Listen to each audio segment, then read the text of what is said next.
हम इस वक्त राम सेवकपुरम में हैं और आप मेरे पीछे देख रहे हैं कि ये जो तमाम शिलाएं लाई गई थी नेपाल की गंडकी नदी और कर्नाटक के मैसूर से जो तमाम शिलाएं आई थी यहाँ पे जो रखी गई थी उनको काटने की प्रक्रिया, उनको बनाने की प्रक्रिया चल रही है। हमारे साथ वरिष्ठ पत्रकार हैं, कमलाकांत सुंदरम जी हैं।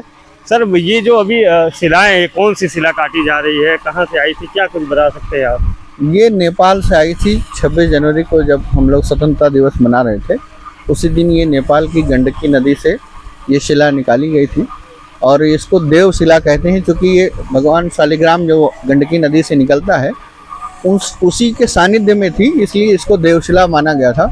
और 2 शिलाएँ आई थी। ये पहली शिला जो है वो 27 टन की है, दूसरी 14 टन की।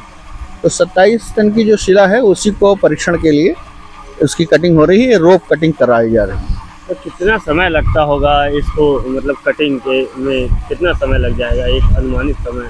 ये चूँकि काफ़ी ऊंची शिला है, लगभग 9-10 फुट की ऊंची शिला है और इस नाते इसकी कटिंग में कम से कम 2 घंटे से 2.5 घंटे लगेंगे। अच्छा, कटिंग के बाद का क्या प्रोसेस होगा इस शिला को लेकर? अभी देखिए, कुछ चीज़ें तय नहीं हैं, क्योंकि मूर्तिकारों के हिसाब से ये अभी परीक्षण की प्रक्रिया में है और परीक्षण के बाद वो देखेंगे कि इस शिला का कितना इसमें जो गढ़ने का काम है, मूर्ति बनाने के लिए, उसको सुंदरता लाने के लिए उसको सॉफ्ट होना ज़रूरी है।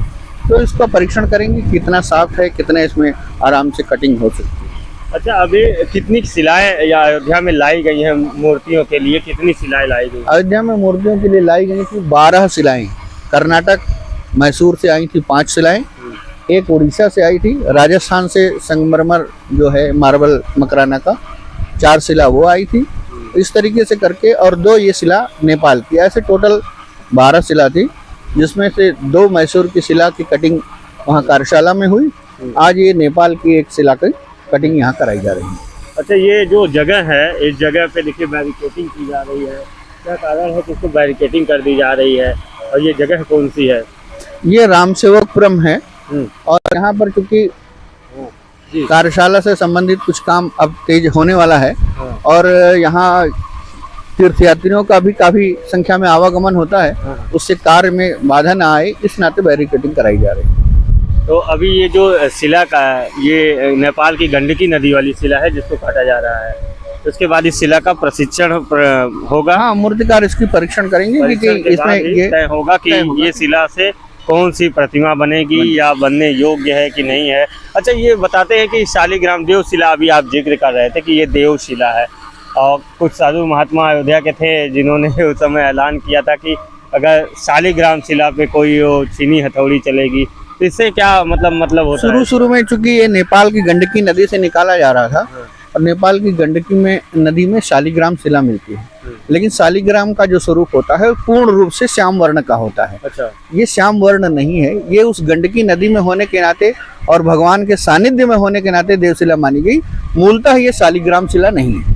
तो अभी किन किन पत्थरों तो का इसी कंफ्यूजन में संतों ने कह दिया था कि चूंकि शालिग्राम शिला स्वयं में पूजित है, उनको भगवान विष्णु का स्वरूप माना जाता है। बहुत से जगहों पर जहाँ भगवान की मूर्ति नहीं है वहाँ शालिग्राम ही पूजन है, इसलिए इसको लोगों ने माना था। लेकिन बाद में जब ये चीजें क्लियर हो गई कि शालिग्राम शिला नहीं है, ये गंडकी नदी में जो निकली है, सानिध्य में होने के नाते देवशिला है, इसलिए संतों ने अपना बयान वापस भी ले लिया था। तो बहुत लोग, जो लोग आपको देख रहे होंगे, सुन रहे होंगे या हमारे YouTube चैनल के माध्यम से, उनके मन में ये इच्छा रहती है, चलिए ठीक है, मूर्ति बनना शुरू हो गया, लेकिन राम मंदिर का जो स्ट्रक्चर है वो कितना तैयार हो गया है, क्या कार्य हो गया है?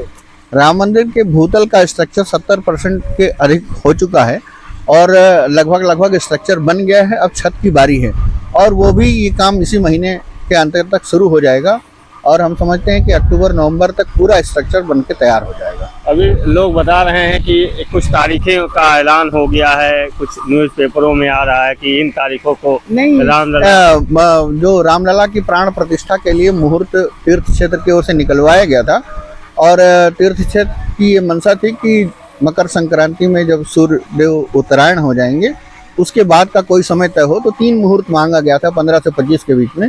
लेकिन काशी के विद्वानों ने मुहूर्त के रूप में देखा तो उन्होंने एक 22 जनवरी की तिथि ही उनको मिल रही थी, वो भी बहुत अच्छी नहीं है लेकिन काम चलाऊ तिथि है, और शेष 2 तिथि फरवरी के है, इस नाते अभी डिसाइड नहीं हुआ, अभी ट्रस्ट उस पर निर्णय नहीं। आधिकारिक बयान आना बाकी है अभी बाकी इस है तारीखों पूरे। पे। हाँ, तो ये थी देवशिला जो आई थी गंडकी नदी से, उसके बारे में जानकारी वरिष्ठ पत्रकार थे जो अयोध्या के, वो जानकारी दे रहे थे।